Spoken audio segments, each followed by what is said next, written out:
Assalamualaikum warahmatullahi wabarakatuh. Kami di sini dari kelas 11-2 kelompok 3 dengan saya Fadli. Saya Nabila. Saya Faiza. Saya Ramdi. Saya Aldo.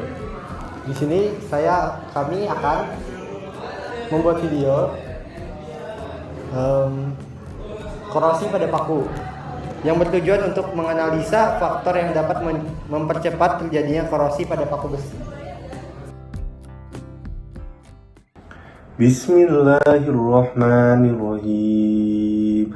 Laqad arsalna rusulana bil bayyinati wa anzalna ma'ahumul kitaba wa mizana liyakuman nasu bil qist wa anzalna hadida fi bahsun syahdidu wa fi ulinas waliya'lamu lahu may yasruhu wa rusulahu bil ghaib innallaha qawiyyun aziz. Artinya, sungguh kami benar-benar telah mengutus rasul-rasul kami dengan bukti-bukti yang nyata, dan kami menurunkan bersama mereka kitab dan neraca keadilan agar manusia dapat berlaku adil. Kami menurunkan besi yang mempunyai kekuatan hebat dan berbagai manfaat bagi manusia agar Allah mengetahui siapa yang menolong agamanya dan rasul-rasulnya, walaupun Allah tidak dilihatnya. Sesungguhnya Allah Maha Kuat lagi Maha Perkasa.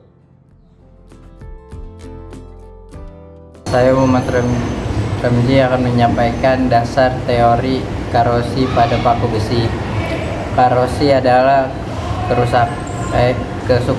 kerusakan atau degradasi logam akibat redoks antara suatu logam dengan berbagai zat lingkungannya yang menghasilkan senyawa-senyawa yang tidak menghendaki. Bahasa sehari-hari korosi disebut perkaratan. Pada peristiwa korosi, logam mengalami oksidasi, sedangkan oksigen udara mengalami reduksi. Karat logam umumnya adalah berupa oksida atau karbonat, suatu zat yang padat yang berwarna coklat merah. Korosi merupakan proses elektrokimia. Sekian dari saya. Wassalamualaikum warahmatullahi wabarakatuh. Inilah alat dan bahan yang kita gunakan untuk eksperimen kali ini. Langkah yang pertama, masukkan 1 sendok garam ke dalam gelas berisi air 150 ml, lalu aduk hingga merata. Langkah yang kedua, masukkan 1 sendok deterjen ke dalam gelas berisi 150 ml air, lalu aduk hingga merata. Langkah yang ketiga, tuangkan cuka ke dalam gelas sebanyak 150 ml.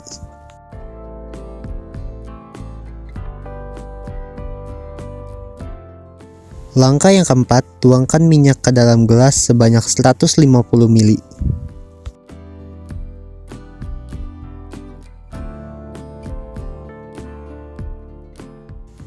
Lalu beri label pada masing-masing gelas.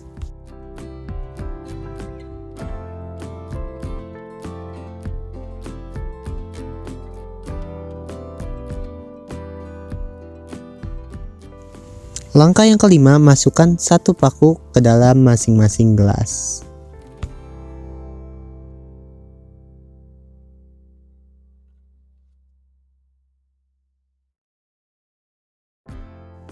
Lalu tutup menggunakan plastik dan rekatkan dengan karet agar tidak ada udara yang masuk.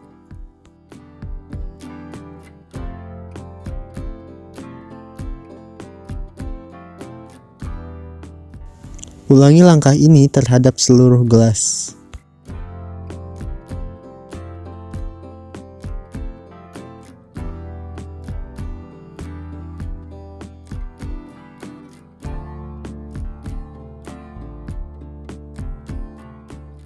Lalu letakkan gelas-gelas tadi di tempat yang kering dan teduh.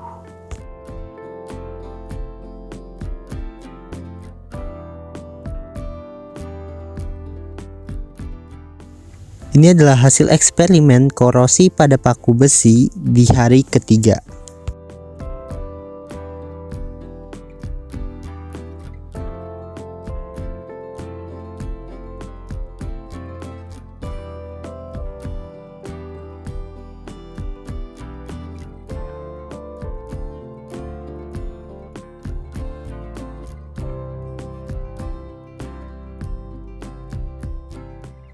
Ini adalah hasil eksperimen korosi pada paku besi di hari ketujuh.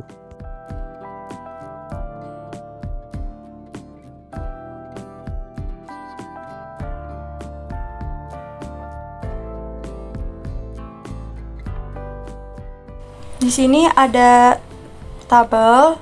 Teman-teman bisa lihat pada tabel ini dan saya akan menjawab beberapa pertanyaan yang telah ditugaskan. Jadi pertanyaannya yang pertama itu, berdasarkan data hasil pengamatan hari ketiga, jelaskan A. Paku besi yang paling cepat berkarat adalah pada gelas air garam. Itu karena air garam mempercepat reaksi oksidasi besi akibat adanya ion-ion elektrolit yang mempercepat aliran elektron. Yang kedua, ada paku besi yang paling lambat berkarat adalah pada gelas air mentah. Karena air mentah mengandung oksigen terlarut tetapi tidak sebanyak air garam sehingga karat terbentuk lebih lambat. Yang C-nya, paku besi yang tidak berkarat adalah pada gelas yang tidak berkarat itu ada pada gelas minyak dan deterjen. Alasannya karena pada gelas yang berisi minyak menutupi permukaan paku dan membuat air serta oksigen tidak bisa mengenai besinya sehingga tidak membuat paku berkarat. Sedangkan pada deterjen bersifat basa sehingga bisa menghambat reaksi kimia yang menyebabkan besi berkarat. Yang kedua, berdasarkan data hasil pengamatan hari ke-7, jelaskan A. Paku besi yang paling cepat berkarat adalah pada gelas. Yang paling cepat berkarat itu ada pada gelas garam dan cuka. Pada air garam mempercepat aliran listrik di dalam air dan membuat reaksi kimia menjadi lebih cepat sehingga paku lebih cepat berkarat. Sedangkan pada cuka bersifat asam dan asam bisa melarutkan lapisan pelindung besi. Ketika lapisan pelindung ini hilang, besi langsung bereaksi dengan air dan oksigen membentuk karat lebih cepat. Yang B, ada paku besi yang paling lambat berkarat adalah pada gelas air matang karena reaksi oksidasi yang terjadi lebih lambat tanpa bantuan ion elektrolit yang kuat. Yang C, paku besi yang tidak berkarat adalah pada gelas minyak karena tidak terjadi kontak dengan oksigen dan air, proses pembentukan karat tidak berlangsung.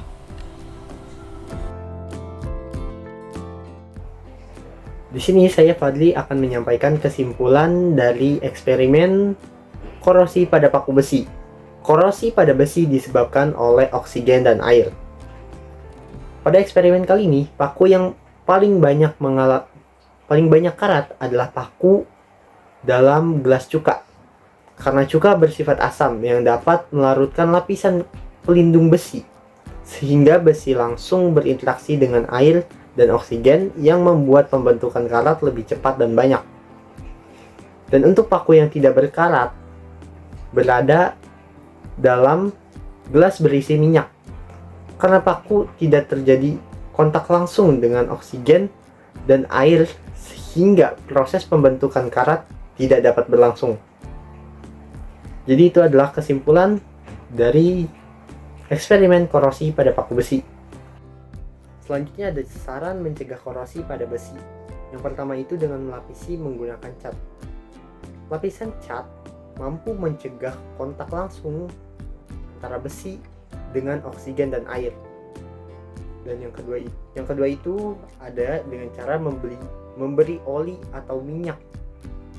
Lapisan oli atau minyak dapat mencegah terjadinya korosi pada paku besi, namun harus dioleskan secara berkala. Yang ketiga itu adalah galvanisasi. Dengan cara galvanisasi, yaitu melapisi logam menggunakan seng. Lapisan seng dapat mencegah sentuhan langsung antara logam dengan oksigen dan air. Dan selanjutnya itu ada saran mengatasi korosi pada besi. Kalau yang tadi itu mencegah, sekarang mengatasi.